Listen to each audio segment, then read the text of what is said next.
Listen to a conversation between a student and her architecture professor. Yesterday, I happened to be flicking through one of my roommate's magazines when a striking digital image of an urban building caught my attention. The unusual form of the building, specifically the way its roof was shaped into several steep, sharp points, it was really unique. Kind of futuristic, you know. When I stopped and actually read the article describing it, I was even more intrigued. The team that's proposing the design calls it an iceberg. Yes, I've heard about that. The iceberg design is a fascinating concept. Are you considering using that for your model project? Yes, that's exactly what I mean. It's really cutting edge. It is.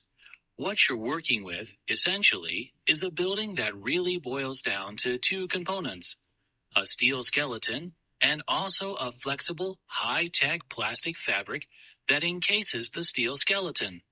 Yeah, I remember reading that. It's supposed to function pretty much like a tent, right? That's correct. It uses hardly any building materials as a result. Fewer materials mean that it's more environmentally friendly. Now, do you know why the iceberg was proposed? No. Well, it was the designer's mission to create buildings that could be very quickly assembled to provide attractive retail space. Interesting. You see, undeveloped city sites need to be effectively used. Otherwise, they might become a huge financial burden to the property owner. The owner has to continue to pay taxes on the land, even when it's nothing more than an empty lot. So with their vision, they thought of putting up an iceberg.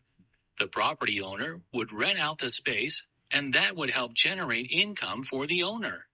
Awesome. I'm pretty sure that the iceberg concept would be ideal for the project now. Seems so. And you read about air beams in the magazine article, right? Actually, I saw the term used a couple of times, but I didn't quite understand the details. Well, one reason that this type of building is able to morph into such unusual shapes and lean its walls at such extreme angles is that empty sections of plastic are sewn in, and these sections are then inflated with air. These inflated air beams make it possible to have different types of extensions on each building, like the pointed sections of the roof you mentioned. And they're sturdy, solid, and still very lightweight. Ah, I guess this is why they're nicknamed inflatable buildings. That's right. So they're a feature critical to get right, okay? Got it.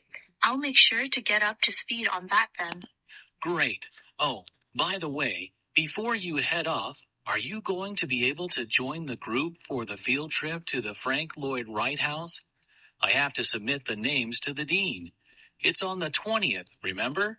Oh yes, the 20th. It's on the syllabus. But you said that it was voluntary, right?